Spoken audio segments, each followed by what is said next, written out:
আলোচনা করছিলাম যে কোন পথে রাজনৈতিক সংস্কৃতি রাজনীতিতে আমরা লক্ষ্য করেছি গণ অভ্যুত্থান পরবর্তী সময় ক্যাম্পাসগুলোতে অশ্লীল শব্দের ব্যবহার আমরা লক্ষ্য করেছি এবং এরপরেও 26 নির্বাচনের পর আমরা লক্ষ্য করেছি। এটি আসলে এতে রাজনৈতিক দায় কতটা আপনি মনে করেন? সাইফ মুস্তাফিজ। ধন্যবাদ আপনাকে এবং আমার সাথে যারা সহ-আলোচক আছেন এবং যারা টিভির পর্দায় দেখছেন তাদেরকে শুভেচ্ছা জানাচ্ছি।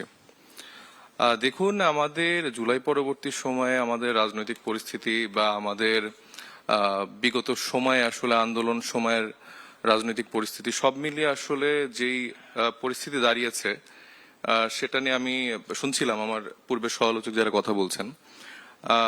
রাজনীতিতে আমাদের যে ভাষা প্রয়োগ বা যেই জায়গাগুলো তৈরি হয়েছে সেটা আসলে কোনোভাবেই আমি মনে করি না গ্রহণযোগ্য বা আসলে সাপোর্ট করা উচিত। কিন্তু এইটার পেছনে আসলে আজকের যে আমাদের তরুণদের মুখ থেকে আপনারা এরকম কথা শুনছেন বা রাজপথে এরকম গালির ব্যবহার হচ্ছে বা রাজনৈতিক স্লোগানে ব্যবহার হচ্ছে, তো এইটার জায়গায় আসলে এই জেনারেশন বা এদের আসলে মনস্তাত্ত্বিক জায়গাটা কেন তৈরি হচ্ছে এটাও আসলে আমাদের আলোচনা করা উচিত। কেন তৈরি হয়েছে? দেখেন, আমরা যারা আমরা মোটামুটি কিছু ভালো নাটক, সিনেমা বা গল্পের বই পড়ে কিন্তু বড় হয়েছে এবং আমাদের যেই স্কুলের কালচার, সেই স্কুলের কালচারে আমরা দেখেছিলাম যে সেখানে ডিবেট হতো, আবৃত্তি হতো বা ইতিহাস নিয়ে নানা রকম কম্পিটিশন বা আমাদের যারা শিক্ষকরা থাকতেন তারাও দেখা যেত যে চিত্রাঙ্কন প্রতিযোগিতা বা আমাদের যেই মনস্তাত্ত্বিক মেধা বিকাশের জায়গাটা সেটা কিন্তু তারা আসলে তৈরি করে দিতেন। কিন্তু বিশেষ করে আমি বলতে চাই যে আওয়ামী লীগের যে রিজিমটা ছিল সেখানে আমরা দেখেছি যে এক প্রকার মানুষকে বাধ্য করে এই এক শেখ মুজিব কেন্দ্রিক বা হাসিনা কেন্দ্রিক বা তাদের পারিবারিক যে লিগাসি এটাই মানুষের মধ্যে আসলে বারবার করে পুশ করা হতো। এবং আপনি জানেন যে যখন একজন মানুষ বা একজন তরুণ তার মনের কথাগুলা বা মানসিক বিকাশের জায়গা, আমি লাস্ট 5 বছর বা 10 বছরে যদি বইমেলা অবজার্ভ করি, আপনি দেখবেন এখানে নতুন করে ভালো কোনো রাইটার তৈরি হয়নি। এখানে নতুন করে এখানকার বইগুলো যেগুলো বের হয় যে মানুষের ফেসবুক স্ট্যাটাস দিয়ে হচ্ছে বই বের হয় এবং এগুলো আবার বেস্ট সেলার। তো আপনি তরুণদের জায়গায় আপনি নতুন করে কোনো গল্পের বই দিতে পারছেন না, কোনো ভালো সিনেমা দিতে পারছেন না, নাটক দিতে পারছেন না। তো সেই জায়গায় কিন্তু তারা তাদের এই অল্টারনেটিভ জায়গাটা অন্য কোনো কিছু দিয়ে তারা পূরণ করছে।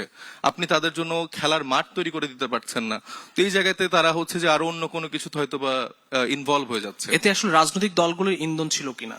ডেফিনেটলি ছিল। একটা রাজনৈতিক দল, শুধু রাজনৈতিক দল না, আমি বলবো যে আমার সাথে যারা সমালোচক, যারা বিশিষ্ট সাংবাদিক আছেন, সিভিল সোসাইটি আছেন, তাদেরও সমানভাবে দায় আছে। তারা যতটুকু সমালোচনা করছেন, আমার কথা হচ্ছে যে সেই সময় তারা এই বিষয়গুলো নিয়ে কেন কাজ করেননি। সমালোচনা করাটা ইজি, কিন্তু আপনি এই কাজ করার জন্য বা এই প্রয়োগের জায়গাটা নিয়ে আপনার তো সেটা নিয়েও আপনার ফোকাস থাকতে হবে, সেটা নিয়ে কাজ করতে হবে। তো সেই জায়গাটা নিয়ে আমার মনে হয়েছে যে আমাদের সবার দায় আছে। আমার পূর্বের জেনারেশনের আমার বাবা থেকে শুরু করে আমাদের বয়োজ্যেষ্ঠ যারাই যে পজিশনে আছে না কেন, তারা বিষয়গুলোকে মেনে নিয়েছিল এবং মেনে নেওয়ার জায়গা থেকেই যখন তরুণরা এক পর্যায়ে দেখছো যে তারা কোনো কিছু লিখলে সেটা আটকে দেওয়া হতো, সেটার জন্য তাকে আইসিটি অ্যাক্টে ধরে নেওয়া হতো, সে কিছু বলতে পারছে না, সে কোনো কবিতা আবৃত্তি করতে পারছে না, তার ভাষা চর্চার দিকে অনেক রকম বিধিনিষেধ আরোপ করা হচ্ছিল। তো তখন একটা পর্যায়ে সে এক পর্যায়ে গালি দিয়ে ফেলছে। এটাকে কি আপনি ঠিক মনে করেন, এই যে অশ্রাব্য ভাষা বা অশ্লীল শব্দ? না, ডেফিনেটলি আমি তো ডেফিনেটলি আমি তো প্রথমেই বলেছি যে আমি মোটেও কোনো অশ্রাব্য ভাষা বা গালি এটাকে কখনোই আমি সাপোর্ট করি না, বা আমাদের ইউথ জেনারেশনের বেশিরভাগ মানুষই আমার মনে হয় এটা সাপোর্ট করে না। কিন্তু তাদের যে মনস্তাত্ত্বিক প্রক্রিয়াটা পরিবর্তন, তাদের একটা আক্ষেপ আছে, তাদের পূর্ববর্তী জেনারেশনের প্রতি তাদের আক্ষেপ আছে যে তারা তাদের জন্য সেই সিকিউরড কালচারাল জায়গাটা তৈরি করে দিতে পারেনি, সেই সিকিউরড স্পেস তৈরি করে দিতে পারেনি যেটার দ্বারা তাদের একটা মানসিক সুন্দর বিকাশের জায়গা তৈরি হবে। সেই জন্য কি এই ধরনের অশ্লীল শব্দ ব্যবহার করতে হবে, তৈরি করে দিতে পারেন নাই? আমি তো বলছি এটা আমি তো সাপোর্ট করছি না, কিন্তু আপনি অল্টারনেটিভ তাকে কি দিচ্ছেন? জি, অসংখ্য ধন্যবাদ।